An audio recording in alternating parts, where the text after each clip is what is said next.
नमस्कार मित्रों, मैं आशीष अंशु बिहार अड्डा में आप सबका स्वागत करता हूं। बिहार में एक बहुत बड़ा मुद्दा लंबे समय से है पलायन का, और पलायन में खास तौर से मजदूरों से जुड़ा पलायन। बड़ी संख्या में मजदूर बिहार से पलायन कर रहे हैं। वो मजदूर कारखानों में काम करने वाले मजदूर हैं, वो मजदूर खेतों में काम करने वाले मजदूर हैं। पिछले दिनों बिहार यात्रा के दौरान ऐसा कोई जिला नहीं जहां कम से कम आधा दर्जन कारखाने बिहार के अंदर बंद ना हुए हों। और बंद हुए, चलो ठीक बात है, लेकिन उसे शुरू करने की कोशिश भी नहीं हुई, न नए कारखाने वहां लगाए गए। हजारों मजदूर, हजारों नहीं लाखों की संख्या में मजदूर बिहार के अंदर बेरोजगार हुए, पलायन को मजबूर हुए। इस वक्त जो बिहार पूरे देश में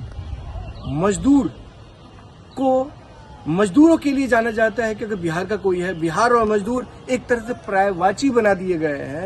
उस बिहार के अंदर जब इस बार मैं यात्रा कर रहा था तो कई सारे लोगों से, जो खासकर किसानी से जुड़े हुए लोग हैं, उनका ये कहना था खेतों में काम करने को उनको मजदूर नहीं मिल रहे। आज हम इस मुद्दे पर विस्तार से बात करेंगे, इस मुद्दे को थोड़ा समझने की कोशिश करेंगे।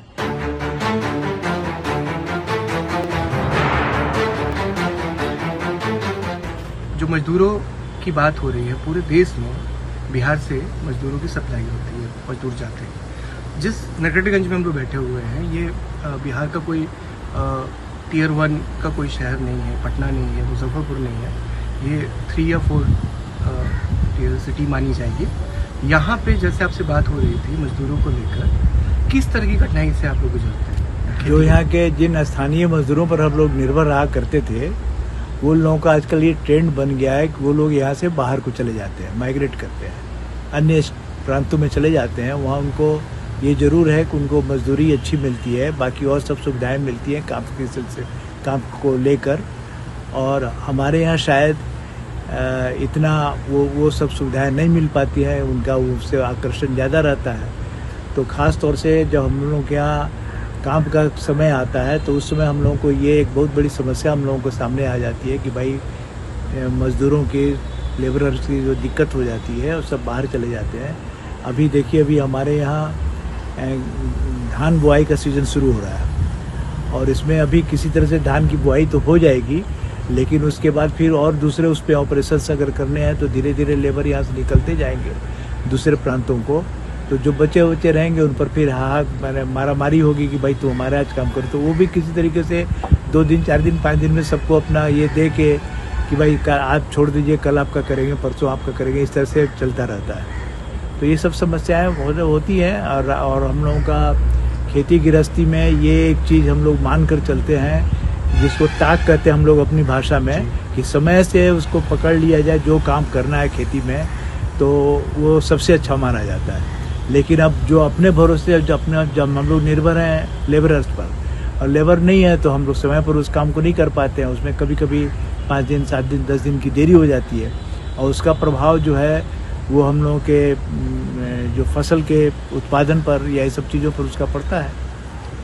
तो ये जो प्रभाव पड़ता है, अगर इसको थोड़ा सा और विस्तार से समझने की कोशिश करें तो किस तरह वो प्रभावित करता है आपकी पूरी खेती को? अब जैसे मान लीजिए अभी हमारा धान लग गया, अब धान के बाद उसमें स्वाभाविक है कि कुछ उसमें खरपतवार आएंगे, तो उसको निराई गुड़ाई करनी है। अगर निराई गुड़ाई अगर हम समय पर नहीं करते हैं तो उसका बढ़वार और ज़्यादा हो जाएगा, और वो उसका प्रभाव जो है हमारे जो स्टैंडिंग क्रॉप है उसके ऊपर पड़ेगा। उसमें उसकी ताकत को ख़त्म करेंगे। जो भी पोषक तत्व हैं वो जितना हमारे पौधे को मिलना चाहिए, क्रॉप के पौधे को मिलना चाहिए, उतना वो ये घास पतवार में चला जाता है। तो एक तो सीधा हमारा फ़ायदा हुआ, मैंने नुकसान ये होता है कि जो भी हम उसमें उनसे न्यूट्रिएंट्स वगैरह डालते हैं तो उसका पूरा फुल्ली यूटिलाइजेशन नहीं हो पाता है। तो इसीलिए उस समय जब हमको लेबर मिल गया, समय से मिल गया, तो हमने काम कर लिया, तो हम ठीक है भाई, हम 2 बार 3 बार हमको लगाना पड़ता है, क्योंकि हमारे एरिया में, हमारे खेतों में घास पतवार बहुत ज़्यादा होता है, और उसकी निराई गुड़ाई हाथ से करना या लेबर के द्वारा करना ज़रूरी पड़ता है।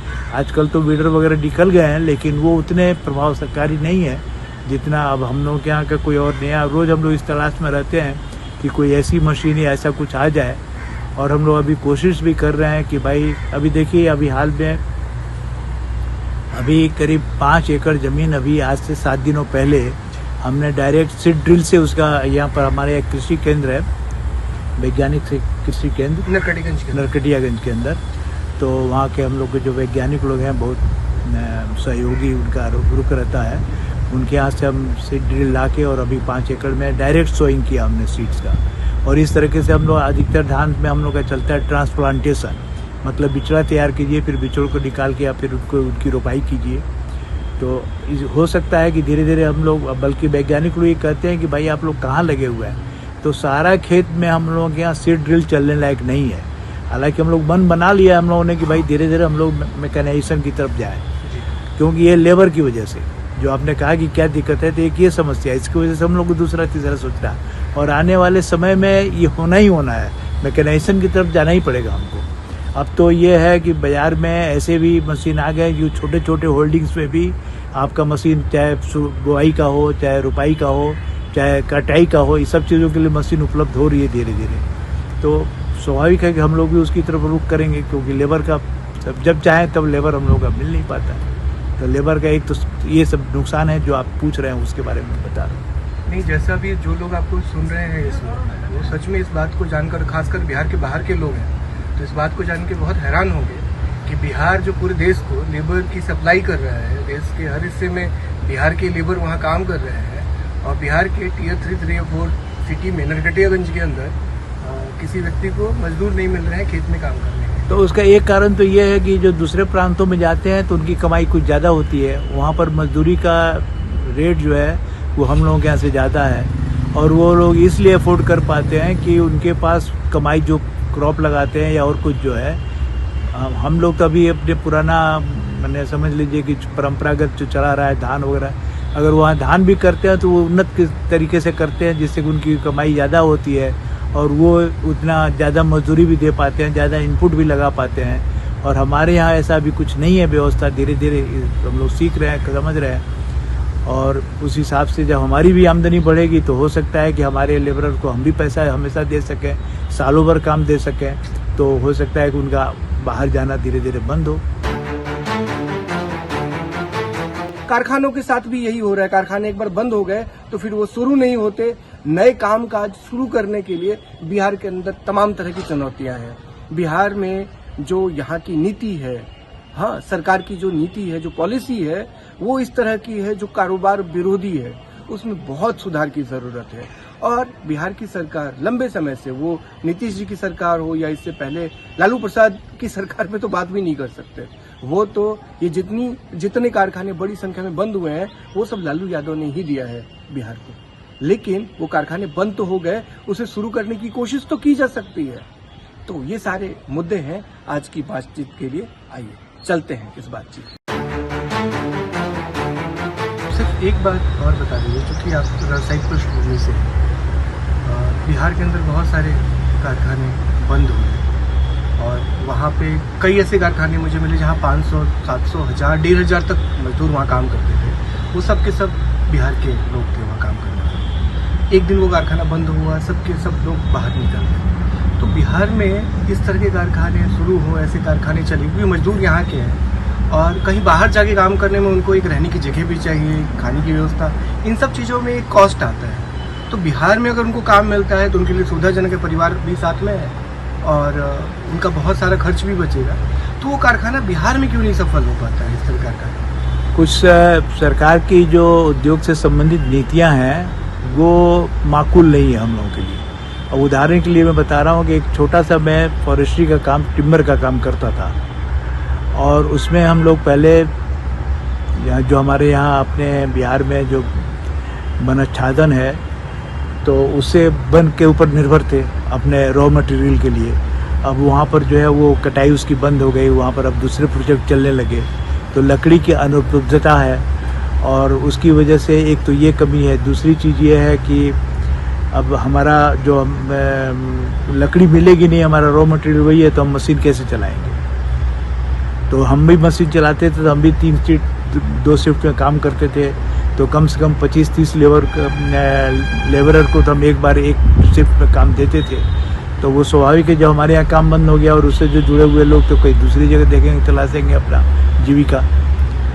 तो एक तो यही, इसी तरह से हमारे बहुत सारे हम 100 मिल भी हमारे अपने पश्चिमी चंपारण में हम लोग 53 100 मिल वाले हैं, बगहा से लेकर और आपके पूरे बेतिया डिस्ट्रिक्ट है। लेकिन उसमें करीब करीब हर जगह यही स्थिति बनी हुई है। और मैं चंपारण का सबसे पहला 100 मिल वाला हूँ जी। जो आज मैं करीब करीब 22 साल से मेरा ये बंद पड़ा हुआ है। उसमें कुछ लोगों ने विभागीय कुछ कठिनाइयाँ भी आई सामने, पता नहीं क्यों हमारा लाइसेंस उन लोगों ने कैंसिल कर दिया और हम लोगों को इसके नाते हमको सुप्रीम कोर्ट तक जाना पड़ा। और आज 20-22 दिन से उसके निर्देश में काम हो रहा है, लेकिन डिपार्टमेंट ने अभी भी हमारा लाइसेंस जारी नहीं किया है। दूसरे लोगों को, तीसरे लोगों को मिल गया, लेकिन हमारा लाइसेंस जो अभी तक निर्गत नहीं हुआ है। हम लोग इतनी लड़ाई लड़ने के बाद भी बेतिया ऑफिस पे जब पता करते हैं तो वो कहते हैं कि साहब पटना से इंतजार कर रहे हैं, वहाँ से लिस्ट आ जाएगी तो आपका लाइसेंस मिल जाएगा। तो हम लोग कितनी भाग दौड़ करें, हर जगह आने जाने में आप ये समझ लीजिए कि 22 साल से हम केस लड़ रहे हैं और हम लोग अपना एक एसोसिएशन बना के लड़ाई कर रहे हैं। उसमें हम लोग 53 आदमी हैं पूरे बिहार के, और कितना पैसा खर्च हो रहा है, भाग दौड़ में कितनी परेशानियाँ होती हैं। और उसके लिए जो करने धरने वाला करता है वो भी जो करते करते बूढ़ा हो गया, अब उसको भी कहीं बाहर आने जाने में उसको परेशानी होती है। तो अब ये सब समस्याएं हैं, तो इसको कोई सुनने वाला नहीं, देखने वाला नहीं। हम लोगों की सुनवाई बिहार गवर्नमेंट में मुश्किल से साल में कहीं एक बार हो गई तो हो गई। सुप्रीम कोर्ट का कोई निर्देश आया, हाँ कर रहे हैं, यहाँ है वहाँ है, मैंने 50 किस्म का बहाना बना के कर देंगे कि इसकी वजह से अटका हुआ है। और जब वो उस तरह हुआ तो फिर वो दूसरी फाइल मूव करने में बहुत दिक्कत हो रही है यहाँ पर। अब वही, अब जैसे मैंने पूछा यहाँ ऑफिस में पता लगाया तो कह रहे हैं कि साहब पटना ऑफिस से अगर आपका आ जाएगा लिस्ट तो हम आपको लाइसेंस दे देंगे। तो अब ऐसे बताइए अब क्या करें। अब हम लोग 20-22 साल से भूखों मर रहे हैं, हमारा काम नहीं है। हम लोग कम से कम साल में 15 लाख उस समय, आज से अब मेरा 1966 से हमारा मशीन जी।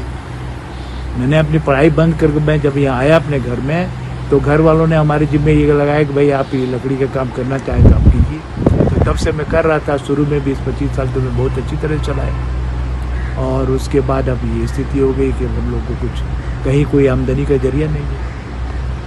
कुल मिलाकर बिहार सरकार को एक बार अपने उद्योग नीति को फिर से समझने की, देखने की और जरूरत है, बिल्कुल, हाँ बिल्कुल जरूरत है।